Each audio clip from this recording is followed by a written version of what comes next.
নমস্কার সুধী দর্শকবৃন্দ, আরেকবার স্বাগত জানাই স্ট্রেট কাট নিউজ রুম থেকে। আমরা আজকে পেয়েছি এক উক্তি সাহিত্যিককে। যদিও সাহিত্যিক বলাতে তার আপত্তি আছে, তিনি নিজের পরিচয় দিতে চাইছেন সাহিত্যের শিক্ষার্থী হিসেবে। যাই হোক, তিনি সাহিত্যিক হন বা সাহিত্যের শিক্ষার্থী হন সেটা ভবিষ্যৎ ঠিক করবে, আপনারাও ঠিক করবেন। তবে আমার দৃষ্টিতে মনে হয় বা যারা তাকে চেনে জানে, তার লেখা সম্পর্কে অবহিত, তারা জানে তার সাহিত্যের লেখনীখানি কতটা বলিষ্ঠ। শুরু করছি আজকের অনুষ্ঠান। যাকে পেয়েছি তার নাম উপমা চট্টোপাধ্যায়। যেহেতু সাহিত্যিককে এনেছি, সাহিত্য দিয়েই শুরু হোক, তারপর কথোপকথনে যাব। একটা কবিতা। নমস্কার। আচ্ছা, কদিন পরে আন্তর্জাতিক মাতৃভাষা দিবস, তো সেইটা মাথায় রেখে আমি একটি লেখা পড়ছি। ভাষার জন্য কিংবা মায়ের জন্য বলতে গিয়ে খাবি খেলেই মায়ের আয়ু কমে যায় 100 বছর। ডাক্তার বলেছে 1 লাইন করেও রোজ লিখতে পারলে আমার মা অমরত্ব পাবে। সেদিন থেকেই সাদা পাতার সামনে বসে আছি, চোখ খোলা রাখি, তাও কে যেন রোজ সেই পাতায় প্রাদেশিকতার কালিঝুলি লেপে দিয়ে যায়। খুব সুন্দর, আশা করি আপনাদেরও ভালো লাগবে। এই লেখাটা কতদিন আগের লেখা? এটা সম্ভবত 2023-এর লেখা। আচ্ছা, লেখালেখি শুরুটা কিভাবে? শুরু বলতে মানে আমি তখন ক্লাস 6-এ পড়ি, তো তখন আনন্দমেলা যেরকম 8-5টা কিশোরীর বাড়িতে নেওয়া হতো আর কি সেই সময়। তো আনন্দমেলাতে একটি বিভাগ ছিল যেখানে একটি টপিক দিয়ে দেওয়া হতো এবং সেই টপিকের ওপর বিভাগটির নাম ছিল খুদে প্রতিভা। তো সেখানে একদিন দেখেছিলাম একটি টপিক এখন দেওয়া রয়েছে এবং অনেককে দেখতাম তারা লিখছে আর কি, ভালো লাগতো আমার পড়তে। তো একদিন হঠাৎ করে আমার মনে হলো যে আমি একদিন পাঠিয়ে দেখি কি হয়। তো ওই সেদিনই প্রথম আর কি আমি ওটা লিখেছিলাম এবং আমি পাঠাই এবং লেখাটি আর কি মানে প্রথম ছিল লেখাটি। তো মানে প্রথম লেখা বলতে এবং পত্রিকাও প্রথম লেখা ওইখানে, মানে প্রথম লেখাটাই প্রকাশিত হয়েছিল। এটাও তো একটা বড় পাওনা। হ্যাঁ, অবশ্যই। আচ্ছা, লেখালেখি যে 6-এ পড়ার সময় লিখতে শুরু করা, মানে আমরা যে সময় বাস করছি আর কি, সময়ে একটা 6-এর ছাত্র হোক বা ছাত্রী লেখা সম্পর্কে খুব বেশি সচেতন নয়। মানে লেখা হয়, সেই লেখা পত্রিকায় পাঠাতে হয়, সেগুলো তারও প্রকাশিত হয়, ব্যাপারটা সম্পর্কে আমার মনে হয় না একেবারেই তারা অবহিত বা মানে সম্পূর্ণ অজ্ঞ তারা। তো ওই বয়সে লেখার আগ্রহটা এলো কোথা থেকে, উৎসটা কি? উৎস বলতে আমার বাড়িতে মানে আমার একটা মনে পড়ে খুব ভালোভাবে। আমার মা আমাকে ছোটবেলায় যখন ঘুম পাড়াতেন, আমার মা আমাকে গানের থেকেও বেশি লুকোচুরি কবিতা, রবীন্দ্রনাথ ঠাকুরের বা বীরপুরুষ কবিতা, এই কবিতাগুলো শুনে শুনে আমি বেশি আমার মনে পড়ে যে ওই কবিতাগুলো আমার কানে আসতো। এবং আমার মা নাটক করতেন তার কলেজ জীবনে, এবং আমার বাবাও এবং বাড়িতেও আর কি বইপত্র পড়ার, আমার বাবা আধুনিক গান এবং সিনেমা নিয়ে আমার বাবা প্রচন্ড উৎসাহ এবং বাবা প্রচুর খবর রাখে। তো বাড়িতে ওরকম একটা পরিবেশ ছিল এবং আমার দিদিও প্রচুর বইপত্র পড়তো, দিদিও ইংলিশের ছাত্রী। তো দিদিকেও দেখতাম পড়াশোনা করছে, বন্ধু বান্ধবদের কাছ থেকে বই নিয়ে এসে পড়ছে, আমি ওর বইগুলো তখন নিয়ে পড়তাম, আচ্ছা দেখি তো কিভাবে কি ব্যাপার। তো এভাবে জিনিসপত্র পড়া জানা। আচ্ছা, মানে রোপণের কাজটা অনেক আগে থেকেই চলেছে। হ্যাঁ, বলা যেতে পারে। খুব ভালো লাগছে এর প্রসঙ্গে। আমি যেহেতু জানি, আমি বিষয়টা বলছি আর কি, যারা শুনছেন তাদের হয়তো ব্যাপারটা শুনে ভালো লাগবে। এই যে 6-এ পড়ার সময় আনন্দমেলায় যেটা প্রকাশিত হয়, আমি জানি আরো একবার প্রকাশিত হয়েছিল, সেটাও বোধহয় পুরস্কৃত হয়েছিল। সেটা সম্পর্কে যদি একটু বলো। ক্লাস 7-এ ওরকমই, ওটা বোধহয় বিষয় ছিল বৃষ্টির দিন, এরকম কিছু একটা বিষয় ছিল, আমার এখন ঠিকভাবে মনে নেই। তো ওটাও পাঠিয়েছিলাম এবং ওটিও প্রথম, মানে দুটোই প্রথম হয়েছিল। হ্যাঁ, দুটোই প্রথম হয়েছিল। আচ্ছা, এগুলো মানে এই বয়সে লিখে যখন কেউ প্রথম লেখা শুরু করছে, তখনই কোনো একটা পত্রিকায় পাঠানো হলো। অনেক ক্ষেত্রে নির্বাচিতই হয় না লেখাগুলো, সেখানে দুবার পাঠালে দুবারই সেটা পুরস্কৃত হলো। মানে এটা কিরকম একটা আনন্দ দিয়েছিল তখন? না, এটার প্রসঙ্গে আমার একটা কথা খুব মনে আছে। তখন যেহেতু ছোট 6-7-এ পড়ি, এবারে আমি খুব আনন্দ করে আর কি আমার ক্লাসমেটসদের দেখাতে গেছিলাম যে আমার এরকম পত্রিকায় লেখা বেরিয়েছে। তো আমার একটা ঘটনা খুব মনে আছে, আমার যারা দিদিমণি ছিলেন ওনারা খুব মানে অ্যাপ্রিসিয়েট করেছিলেন, বড়দি ভীষণ মাথায় হাত বুলিয়েছিলেন, আশীর্বাদ করেছিলেন। কিন্তু আমার দুটি বান্ধবীর কথোপকথন মনে আছে আর কি, এখন আমি ভুলিনি। তারা নিজেদের মধ্যে কানাকানি করছে যে কেউ লিখে দিয়েছে, বুঝলি তো। তো ছোটবেলার একটা না, ছোটবেলার নয়, মানে আমার অভিজ্ঞতা অন্যরকম। মানে যারা যে কাজটা পারে না সেইটা যদি অন্য কেউ করে দেখে একটা সন্দেহ কাজ করে সেক্ষেত্রে। অতএব তোমার যেটা সাফল্য সেটা অন্যদের কাছে ঈর্ষার কারণ হতেই পারে। তখন বয়সটাও সবার কম ছিল, এখন একটা পরিণত বয়সে এসে হয়তো তারা সেই চিন্তা ভাবনা পোষণ করবে না বলেই আমার ধারণা। কিন্তু হ্যাঁ, তখন আমার অভিজ্ঞতাতে আমি ওটাই দেখেছিলাম আর কি, যে তারা বলছে কেউ লিখে দিয়েছে। আচ্ছা, লিখছো অনেকদিন থেকে আমি জানি, শুরুটা তো জানাই গেল, শুনলেন প্রত্যেকে। এতদিন লেখার পর আজকে এই সময় দাঁড়িয়ে মানে কোন লেখক টানে বেশি, বা তার কোন দিকটা বেশি টানে? কোনো জাতীয় লেখক মানে আমাদের এদেশি বা বিদেশি সাহিত্য বা বিদেশি লেখক, নাকি কোনো স্থানীয় লেখকের লেখা বেশি টানে? আচ্ছা, সেরকম বলতে গেলে মানে লেখক মানে এক একজনের এক একটা দিক মানে এত ভালোভাবে ওনারা ফুটিয়ে তোলেন আর কি। তো সেই ক্ষেত্রে কোনো একজনের নাম করাটা মানে আমি করতে পারবো না। আমার যখন ছোট ছিলাম তখন আমার জিনিসপত্র একভাবে ভালো লাগতো, টিনেজে এসে জিনিসপত্র অন্যরকম ভাবে ভালো লাগতো, বড় বয়সে এসে এখন জিনিসপত্র অন্যভাবে ভালো লাগে। এবং আমি আমার শিক্ষার কাছে খুব কৃতজ্ঞ, কারণ হচ্ছে আমি ইংরেজি সাহিত্য নিয়ে পড়েছি বলে। এটা হয়তো মানে যারা ভালোবাসেন তারা হয়তো সেই ফিল্ডের ছাত্রছাত্রী না হয়েও তারা চর্চা করেন, কিন্তু আমার মনে হয়েছে যে আমি ইংরেজি সাহিত্য নিয়ে পড়েছি বলে আমার কাছে বিশ্ব সাহিত্যের দরবারটা অনেকটা বেশি ভাবে, অনেকটা ভালোভাবে আমার কাছে এসেছে আর কি। তো হ্যাঁ, আমার বর্তমানে আমি এখনকার সময় দাঁড়িয়ে বলতে পারি আমার জাপানিজ যে সাহিত্য, অবশ্যই আমি ট্রান্সলেটেড ভার্সনে পড়ি। আমার ওনাদের লেখা এবং ওনাদের বক্তব্য, প্লট, ক্যারেক্টার প্রত্যেকটা খুব ইউনিক ভাবে, ওনাদের রিপ্রেজেন্টেশন গুলো খুব ইউনিক ধরনের হয়। তো সেইগুলো আমাকে খুব বেশিভাবে বর্তমানে খুব বেশিভাবে টানছে। এবার যেটা বললাম আর কি, আমি একটা বয়সে এসে এক একভাবে সাহিত্যকে পেয়েছি। বুঝেছি। যদি দেশের কথাই বলতে হয় বা বাংলা সাহিত্যের কথা যদি বলতে হয়, অপরন্ত ভান্ডার বাংলা সাহিত্যে, সেরকম ভাবে কার লেখা পড়তে খুব ভালো লাগে? আমি এক লেখা থেকে এখনো বেরোতে পারি না, সেটা হচ্ছে কালবেলা। আচ্ছা। তো আমি জানি না কেন, এবং পরবর্তীকালে আরো বিভিন্ন, এবং যেটা আমি বললাম আমি প্রচন্ড যে জিনিসের সাথে আমি নিজে রিলেট করতে পারি, আমি যেমন সাতকাহন আমাকে প্রচন্ড ইন্সপায়ার করেছিল। তো আমি ওই রকম আর কি, এবং এরকম বিভিন্ন জনের আমি প্রথম আলো বা সেই সময় প্রথম আলো এইগুলো নাম যদি আমি না করি খুব ভুল কাজ হবে। এবং সরঞ্জিৎ চক্রবর্তী যদিও কন্ট্রোভার্সিয়াল, কিন্তু আমার ওনাকে যে সময় দরকার ছিল, এবং আমি ওনাকে পড়েছিলাম ঠিক উচ্চ মাধ্যমিকের শেষে, এবং ওনার পাতাছড়ের মরশুমে যে বইটি, ওইটি থেকেও আমি মানে আমাকে মনে হয়েছিল ওই বয়সে এসে ওটা আমি রিলেট করতে পারছি ওই ক্যারেক্টারগুলোর সাথে বা তাদের জীবন যেভাবে দেখানো হয়েছে।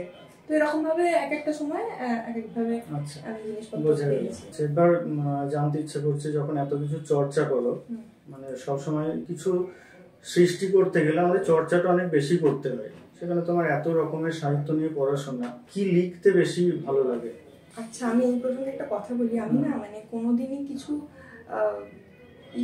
আমাকে এটা লিখতে হবে বলে আমি লিখছি এরকম মানে কোনোদিনই আর কি আমি এটা থেকে আর কি দূরে থাকি। আমার যখন লিখতে ইচ্ছে হয়, আমার ভিতর থেকে লেখার ইচ্ছা আসে, আমি তখনই লেখার চেষ্টা করি আর কি। এবং আমার যখন মনে হয় যে আমি যেটা আমার ভিতরে চলছে, আমি যে বক্তব্যটা রাখতে চাইছি, সেটা যদি আমার মনে হয় যে আমি যদি কবিতার ফরম্যাটে লিখি সেটা ভালোভাবে আমি এক্সপ্রেস করতে পারবো, বা যদি ভাবি যে এটা এই ঘটনাটা গল্পের আকারে দিলেই ভালোভাবে আমি বলতে পারবো, তো সেটার উপর নির্ভর করে যে আমি গল্প লিখবো না কবিতা লিখবো না।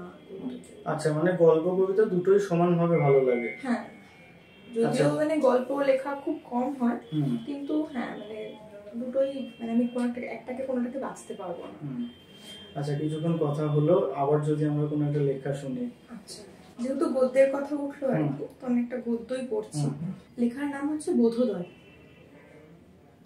ম্যাজিশিয়ান স্টেজে ডেকেছিল, ফুল পাওয়ার লোভে আমি ছুটে গেছিলাম সবার আগে। ম্যাজিক স্টিক ছোঁয়ানোর আগেই চারিদিকে জ্বলে উঠেছিল আলো, আতশবাজি, বাতাসে ভাসছিল রঙিন কাগজ।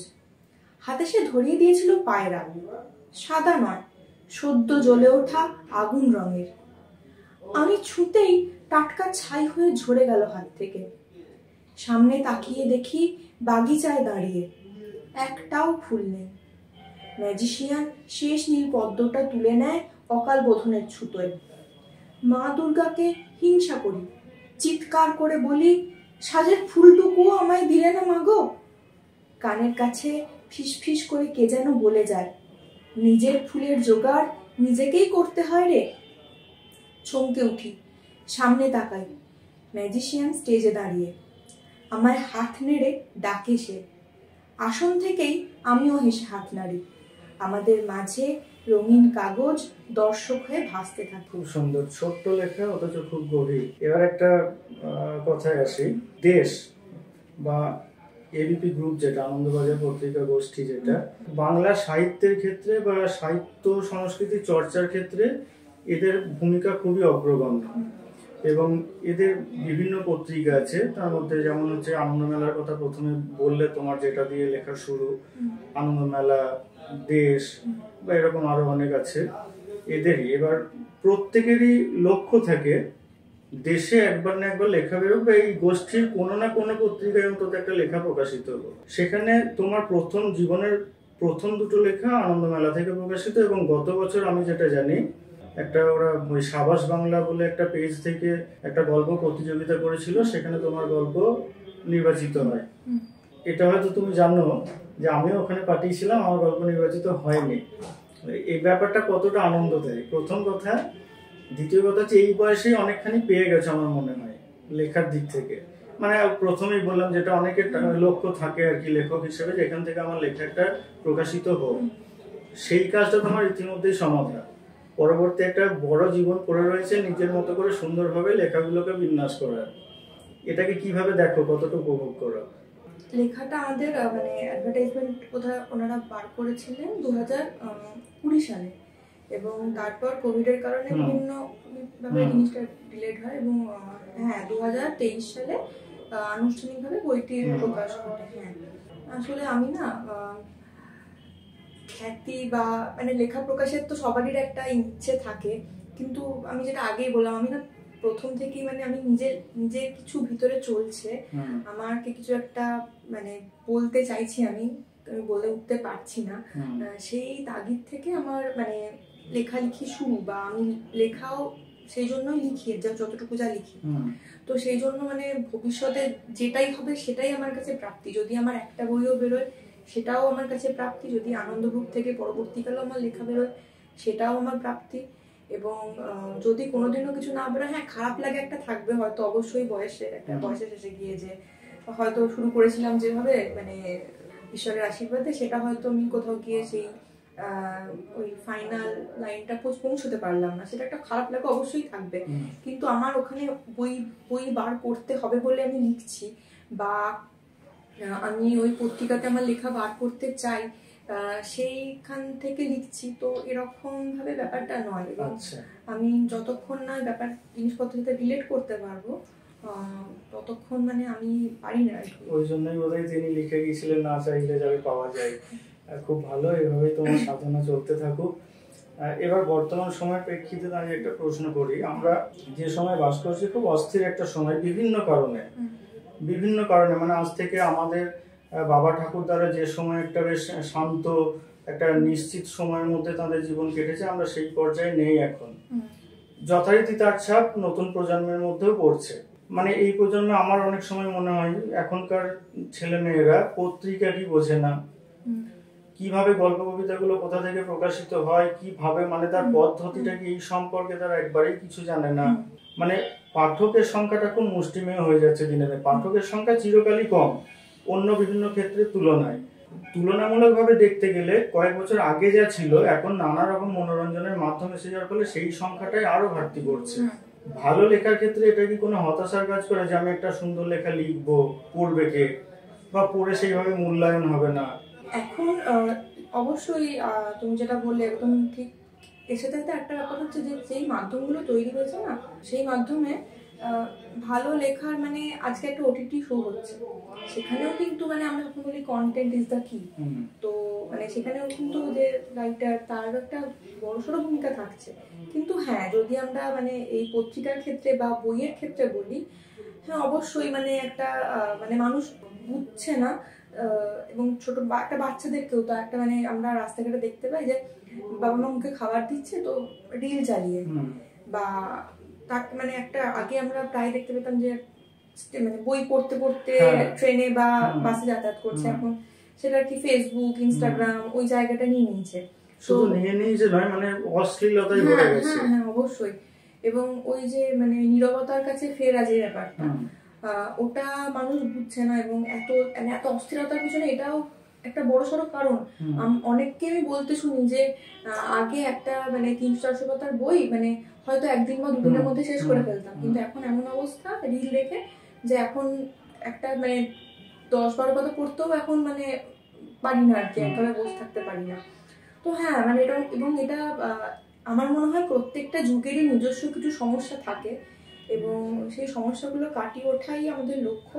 হয়তো আমরা এই সময় এখন এটা নিয়ে কথা বলছি, হয়তো আমাদের বাবা মার সময় অন্য কোনো সমস্যা ছিল, এই লেখালেখির জগতের ক্ষেত্রে হয়তো এক্সপোজার কম ছিল, তো এক একটা সময় এক রকমের সমস্যা থাকে, এবং আমি আশাবাদী মানে বই এমন একটা জিনিস যেটা হয়তো কোনোদিনই আমরা এটা বলতে পারবো না যে বইয়ের জায়গা কেউ নিতে পারবে, হয়তো একটু সময় লাগছে, হয়তো জিনিসপত্র ঠিকঠাক যাচ্ছে না, কিন্তু আমি আশাবাদী যে জিনিসপত্র একদিন নিশ্চয়ই ঠিক মানে রোদ থেকে ছায়া ফেরার মতো মানুষ অন্যান্য জায়গা থেকেও বইয়ের কাছে ফিরবে।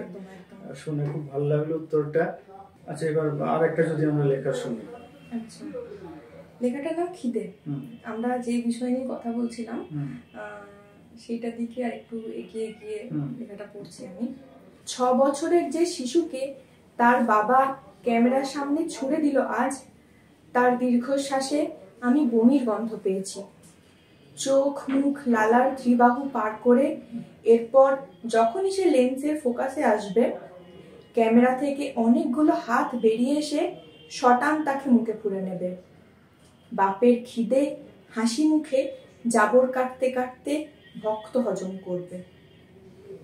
অসাধারণ। শুধু কবিতাটার বিষয়ে বলবো না, আমি শব্দ সংযোজন নিয়েও বলবো। যে শব্দগুলো ব্যবহার করছো মানে বোঝা যায় যে বাংলা নিয়ে চর্চা কতটা। এটা নিয়ে পরে একটা প্রশ্ন আসছে, ওই জন্য এখন আর বিশেষ বলছি না। এবার একটা প্রশ্ন করতে খুব ইচ্ছা করছে, এ পর্যন্ত মানে বর্তমান সময় পর্যন্ত কতগুলো কবিতা বা গল্প বা প্রকাশিত লেখার সংখ্যা, কি সংখ্যাটা কেমন, বা কোন কোন পত্রিকায় সেগুলো প্রকাশিত হয়েছে? লেখার প্রকাশিত লেখার সংখ্যা কমই, আমি মানে খুব বেশি হয়ে ওঠেনি আর কি। আমি অনর্গল পত্রিকায় লিখেছি, বার্নিক থেকে 2017 সালে একটি অনুগল্পের সংকলন বেরিয়েছিল, ওইখানে আমার কতগুলি গল্প আছে। আচ্ছা, এবং এছাড়াও বৈঠকি আড্ডা, এরকম আনন্দের কথা তো আমরা আগেই। আচ্ছা, এবার যে লেখাগুলো প্রকাশিত হয়েছে সেই বইগুলো কি কাছে আছে? যদি তার সবগুলো আনতে পারিনি, আচ্ছা ঠিক আছে, সেইগুলো প্রচ্ছদ যদি একবার দর্শক। এইটা হচ্ছে আনন্দবাজার থেকে যেই বইটি সামনে বার করেছিলেন সেটি, এবং এটি বার্নিক থেকে যে গল্প সংকলন বার করা হলো সেটি। আচ্ছা, এবার একটা মজার প্রশ্ন করি। একদিন হয়তো ঘুম থেকে উঠলে সকালে চোখ খুলেই দেখলে তোমার সামনে মা সরস্বতী দাঁড়িয়ে আছেন, তার এক হাতে একটা লেখনী, এক হাতে নিয়োগপত্র, মানে চাকরির নিয়োগপত্র, এক হাতে লেখনী। লেখনীটা আবার এরকম মানে ওইটা দিয়ে তুমি যা লিখবে দেখা গেল সেটা বিখ্যাত হয়ে গেল, এবং আন্তর্জাতিক ক্ষেত্রে হয়তো বড় স্বীকৃতি এনে দিল। তাহলে এক হাতে সেই রকম একটা লেখনী, এক হাতে নিয়োগপত্র, কোনটাকে বেছে নেবে? আমার এই প্রসঙ্গে একটা কথা বলতে খুব ইচ্ছা করছে। সেটা হচ্ছে আমার বাবার যেদিনকে ওনার রিটায়ারমেন্ট হয়েছিল, বাবাকে একজন ফোন করেছিলেন, তো ফোন করে বলেন যে আপনার কর্মজীবনের শেষ দিনের জন্য শুভেচ্ছা রইল। তো বাবা তখন ওনাকে একটা কথা বলেছিলেন যে আপনি বলুন চাকরি জীবনের শেষ দিন ছিল, কর্মজীবনের নয়। কর্মজীবন তো আমার যতদিন আমি বেঁচে থাকবো আমাকে সেই কর্মজীবনের মধ্যেই থাকতে হবে। তো মায়ের কাছে আমার এটুকুই আমি চাইবো যে আমি যেন আজীবন কর্মের মধ্যে থাকতে পারি। সেটা যে ধরনের কর্মের জন্য মা আমাকে উপযুক্ত মনে করবেন, আমি সেটাই মাথা পেতে নিতে রাজি আছি। আমি যেটা শুনতে চাইছিলাম, যেখান থেকে হয়তো আরো 5টা প্রশ্ন বেরিয়ে আসতে পারতো, তুমি খুব কায়দা করে জায়গাটাকে এড়িয়ে গেলে। আচ্ছা বেশ, ঠিক আছে। এবার একটা কথা বলি, ওই শব্দ সংযোজন নিয়ে যেটা বলছিলাম আগে, কবিতাটা খিদে কবিতায় এরকম দেখা যায় আর কি, মানে বাস্তব অভিজ্ঞতা থেকে বলছি, যারা ইংরেজি সাহিত্য নিয়ে পড়াশোনা করে, সাম্মানিক স্নাতক বা স্নাতকোত্তর স্তরে পড়াশোনা করে, তাদের মধ্যে দেখি বাংলা ভাষার প্রতি একটা অনীহা, মানে আমি বাঙালি হিসেবে বলছি আর কি, আর অন্য দেশীয় ভাষার প্রতি হতে পারে, যেটা আমি খেয়াল করেছি একটা অনীহা কাজ করে। মানে আমি তো ইংরেজি জানি, আমি তো ইংরেজি পড়েছি, এগুলো আবার ভাষা নাকি, বা এই লেখাগুলো সাহিত্য নাকি, এরকম একটা বোধ কাজ করে। তুমি ইংরেজি নিয়ে পড়াশোনা করেছো, তোমার যে সাহিত্য চর্চা বাংলাতে, এবং শুধু চর্চা বলবো না, মানে যেগুলো এতক্ষণ ধরে বলা হলো, দর্শকরা শুনলেন যে সেগুলো বিভিন্ন জায়গায় প্রকাশিত হয়েছে, এবং পাঠের মধ্যে যে শব্দ সংযোজনগুলো উঠে এলো, বোঝা যায় যে অনীহা থাকলে এই ব্যাপারগুলো আসে না। বাংলার প্রতি ভালোবাসাটা কি নিজের মধ্যে থেকে, নাকি পারিবারিক ক্ষেত্র থেকে, নাকি অন্য কোনো কারণ আছে? না, আমি বাঙালি হয়ে জন্মেছি, হ্যাঁ, মানে বরঞ্চ মানে বিদেশি ভাষার প্রতি বরঞ্চ একটু কোথাও একটু আটকে যাচ্ছি, এই ব্যাপারটা তাও বিদেশি ভাষার প্রতি কাজ করে। কিন্তু যেটা আমি সাবলীল যেটাতে, সেই ক্ষেত্রে তো ওরকম কোনো মানে জিনিসপত্র কাজ করা উচিত থেকেও বড় কথা, মানে আশাটাই একটা। আমি কথা বলছি যেভাবে আজকে, আমাকে সেটা শুধু ইংরেজি কেন, সেটা মানে ভারতবর্ষের যে কোনো ভাষা হতে পারে, ভাষা নিয়ে এখন অনেক ধরনের কথোপকথন উঠে আসছে আমাদের বর্তমান ক্ষেত্রে বিভিন্ন জায়গায়।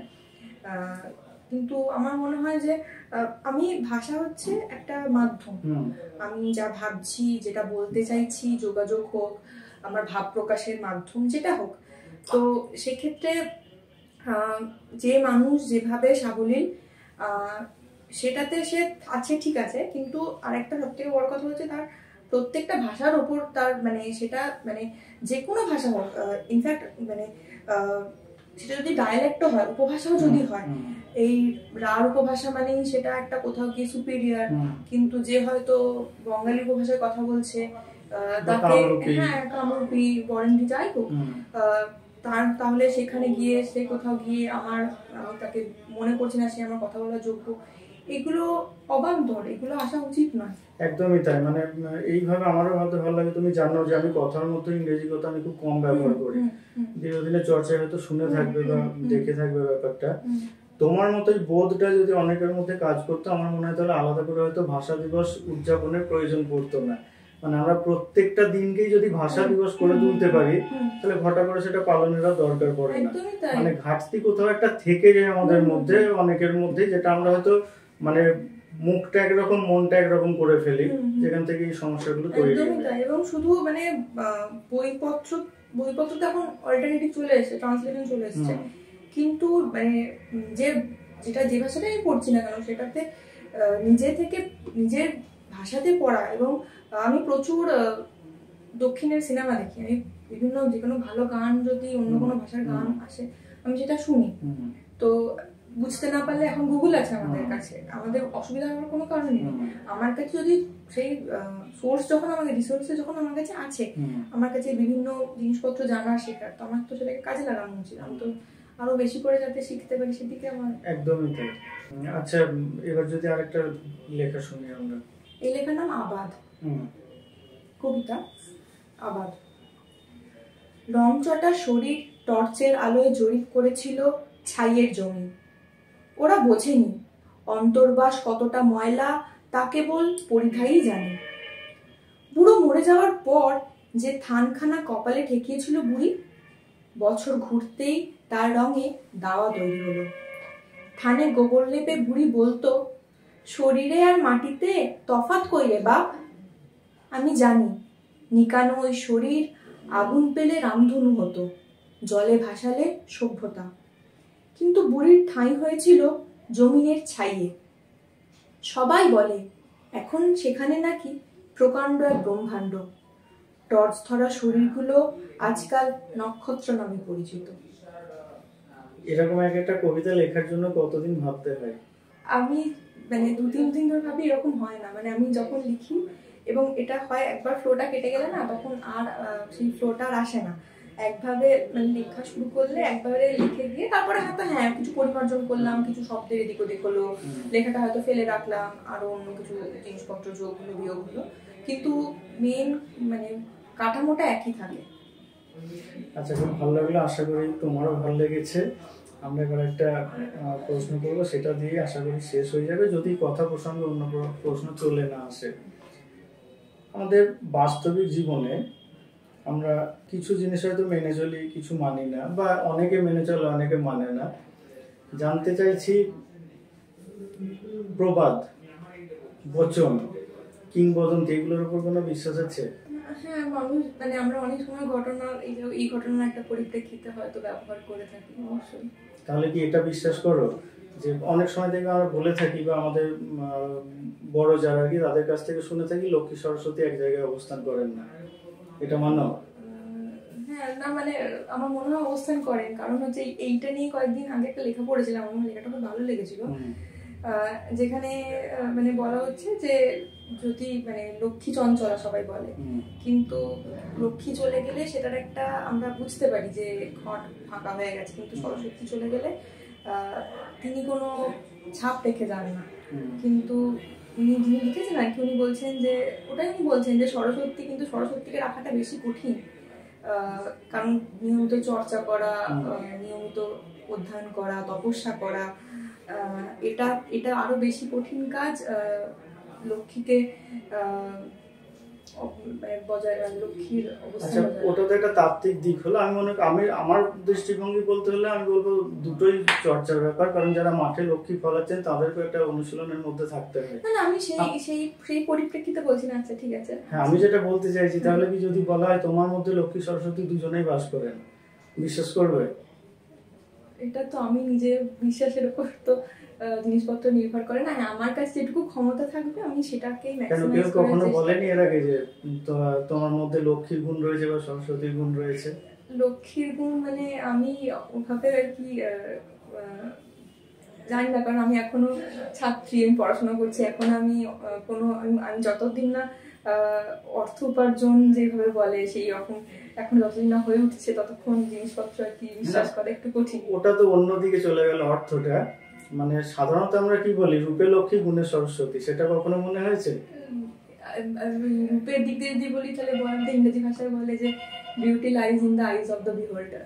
তো এবং আমার হাতে তো সেগুলো কোনোটাই নেই। আমার যেটা বললাম আর কি আগে, যে আমার তপস্যা বা আমি যেটুকু উন্নতি করার চেষ্টা করতে পারি, আমার যদি ঈশ্বর যদি মানে বলেও কেউ যে ভালো কিছু, সেটা ঈশ্বরের আশীর্বাদ। আমার তাতে যেটা আমার হাতে আছে আমি সেটার উপরই কাজ করার চেষ্টা করি।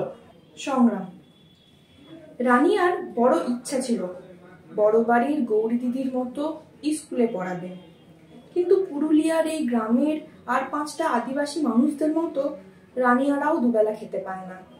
তার মা অনেকদিন ভাত রাঁধেনি, বাবা নেশা করে খিদে ভুলে থাকে, ভাইটা ক্ষয় রোগের তারসে বড্ড কাশে, রক্তও পড়ে, স্বপ্ন দেখাটা তার সাজে না যে। এসব ভাবতে ভাবতেই মন্ত্রীকে মালা পরাতে স্টেজে উঠল রানিয়া। 3, 2, 1, কালো ধোঁয়া, রক্ত আর চিৎকারে হারিয়ে যেতে যেতে রানিয়ার মনে পড়ে গেল শিবু সর্দার বলেছে কাজ হয়ে গেলেই 10 লাখ বাড়িতে পৌঁছে যাবে। পরিবারের খিদের দাম যে রানিয়ার কাছে তার ইচ্ছা আর জীবনের দামের চেয়ে অনেক বেশি। খুব সুন্দর। তাহলে গল্পের মধ্য দিয়ে শেষ করছি, আর দীর্ঘায়িত করবো না। একটা ছোট কথা বলে শেষ করি, মজা করেই বলছি আর কি। আজকের এই অনুষ্ঠান আশা করি ছড়িয়ে পড়বে, অনেকে দেখবে। তবে সেটা জানি না যে চ্যানেলের জন্য তোমাকে দেখবে নাকি তোমার জন্য চ্যানেলের দর্শক সংখ্যা বেড়ে যাবে। অন্তত আমার এটুকু মনে হচ্ছে তোমার পাশে বসে হয়তো আমিও কিছুটা আলোকিত হলাম। আজ শেষ করছি। শুধু দর্শকবৃন্দ, এতক্ষণ আমি সঙ্গে ছিলাম সুকান্ত প্রামাণিক।